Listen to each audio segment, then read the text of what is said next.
Happy New Year. Here is my outlook for 2025. Please note all opinions are personal and please do not make any financial decisions or investments on the back of this outlook. The indicators for this year suggest it's a transformative year. It's a big year, it's a special year. It's going to feel a bit bumpy and a bit uncomfortable for many of us. But when we come out the other end of this year, I think many of us will look back and see it as a positive year and feel like we're in a better place. So let's have a look at some of the macro themes. The economy, it's looking strong and robust in the east and modest and a little bit moderate in the west. And moving on to look at the geopolitical state, we've seen collapsing of governments in Germany and France and Canada.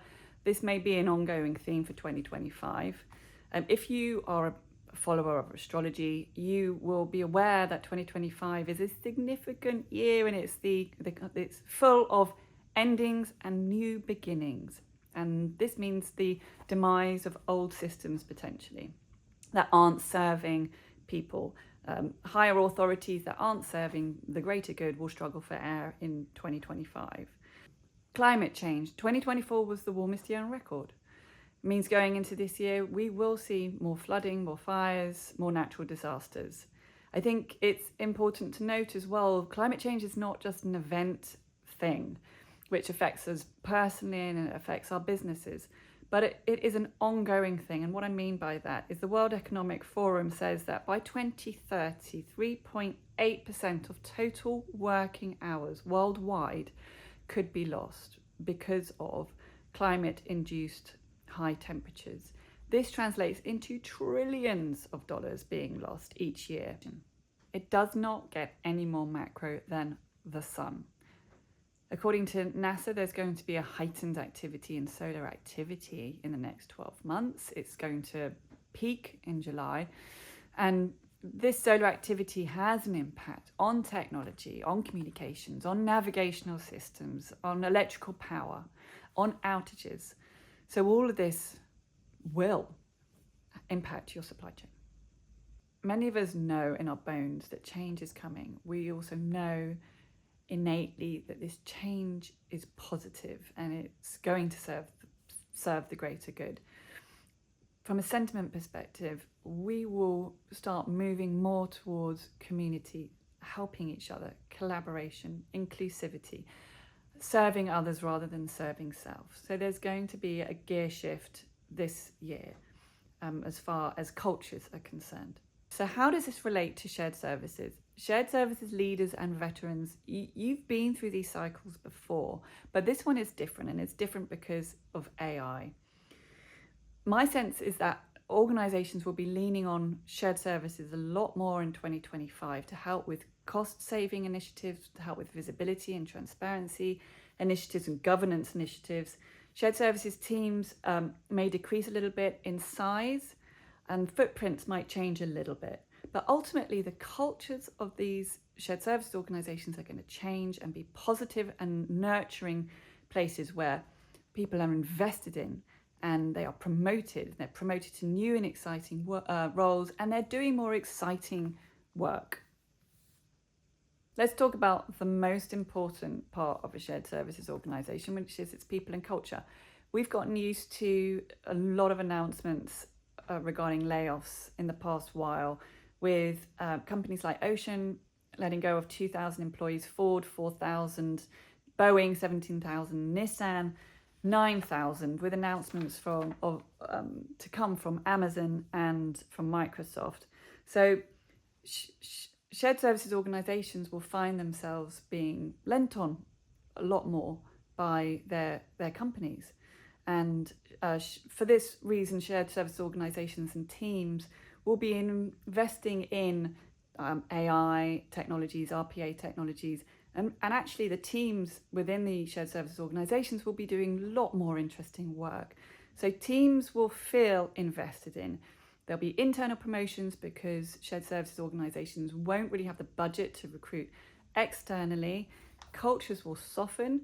Toxicity that might exist within shared services organisations won't have a chance to survive anymore. So there'll be a big shift from a cultural perspective within shared services.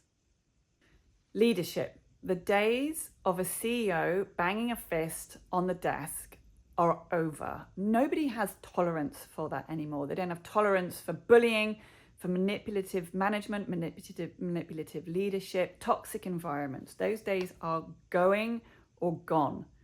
Fostering empathy and psychological safety so people feel comfortable innovating and driving change is going to be a critical differentiator for high-performing finance functions, says Miles Corson from EY. Cross-function collaboration.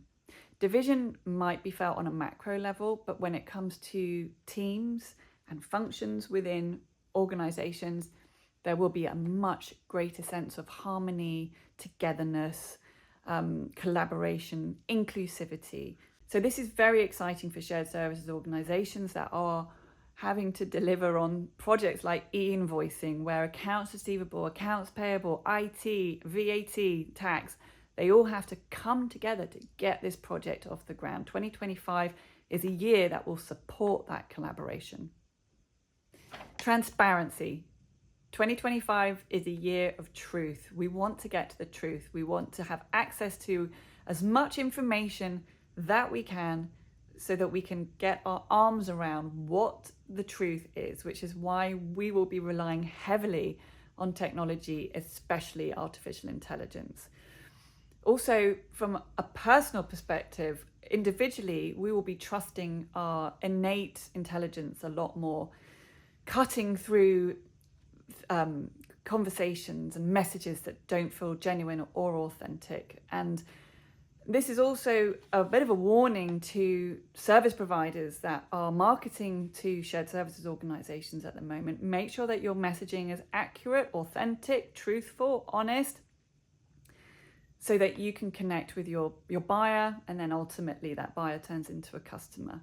But if you are thriving off confusion, just check in with yourself and make sure that everything that you put out there in terms of educating the market on what you do and you don't do is genuine, and you can provide evidence for all of your messaging. Supply chains. So there's one function that's going to be paying for underinvestment in preceding years. It's the procurement function. So if you're a mid-sized company or a smaller enterprise company and you don't have a procurement organization in place yet, I would spend the next while putting one in as quickly as you possibly can, as effectively as you can. Why? Because you'll want that visibility, you'll want the cost reduction, you'll want that transparency, you'll want to see where your risks are, you'll want the governance and the control. The big key word across supply chain and procurement is warning. You'll want warning. So we talked about the macro trends, and the big ones to look out for that will affect your supply chain are the geopolitical activities and the climate change. So you'll want to have a warning and the information to tell you about these events before they've actually happened, so that you can mitigate your risk. And there are amazing AI technologies that can help you do that, give you like a horizontal visibility across all your moving parts of your supply chain. You'll also know that many shared services organizations have way too many suppliers. They haven't necessarily invested the time in consolidating, or if they have, the supplier bases have consolidated, but then they've inflated again. So now probably is a time to do a bit of a supplier consolidation, so you can get your arms around your supplier base situation and again mitigate your risk. You'll also be aware that in the last 25 years we have seen huge globalization, and this has led to very complex supply chains. So often we found ourselves with an HQ in one location and factories 12,500 miles away. And the wider these supply chains actually are, the more vulnerable we are. So we're seeing a trend towards reshoring. And I think we're going to continue to see this reshoring happening, where yes, there will be an inflation in the costs because we're bringing things back, we're bringing production back, but we have a greater sense of control, our risks are mitigated, our ESG KPIs are improved. So I think these will be some of the trends that we see within the supply chain. Technology. 2025 is going to be a really exciting year for technology, especially if it's artificial intelligence based or RPA based. So exciting for shared services organizations. If you've been piloting these technologies, 2025 is going to be a year to push out greater deployments of those technologies. E-invoicing programs in particular are going to see an uplift in 2025. E-invoicing has been very popular in the last few years, driven by mandates across Europe in particular, and with VAT in a digital age coming up in 2030. So e-invoicing is something that's already popular, but what I think we will see is countries that haven't already announced that they are going to be doing mandating e-invoicing, they will come out and declare that they're doing e-invoicing in the next year, next 2 years or so. So e-invoicing projects are definitely on the table, and this will be a coming together of accounts receivable, accounts payable, tax, VAT. So this is an example where shared services functions will work collaboratively on a project to get something done. E-procurement technologies, we've really talked about that, but if you don't have an e-procurement technology or e-procurement technologies in place that can give you that visibility, help you mitigate your risk, help you manage your cost base, now is a great time to be investing in those kinds of technologies.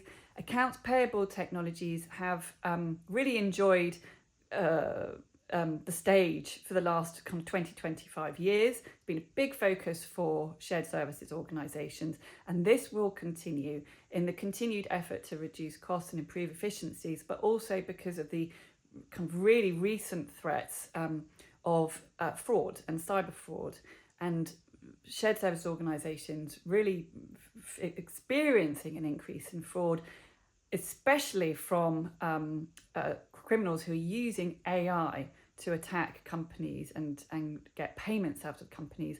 And you can't respond to this manually. You do need to respond to these AI attacks using AI tools. Order to cash technologies will see an investment in 2025 because shared services organisations want to get their hands on that money as early as possible. You want to take the money from your customers at the earliest opportunity. And also you'll want to know where your risk is amongst your payers. So the big focus in order to cash modules will be around collections and around credit risk, credit management. Record to report technologies will continue to be popular in 2025.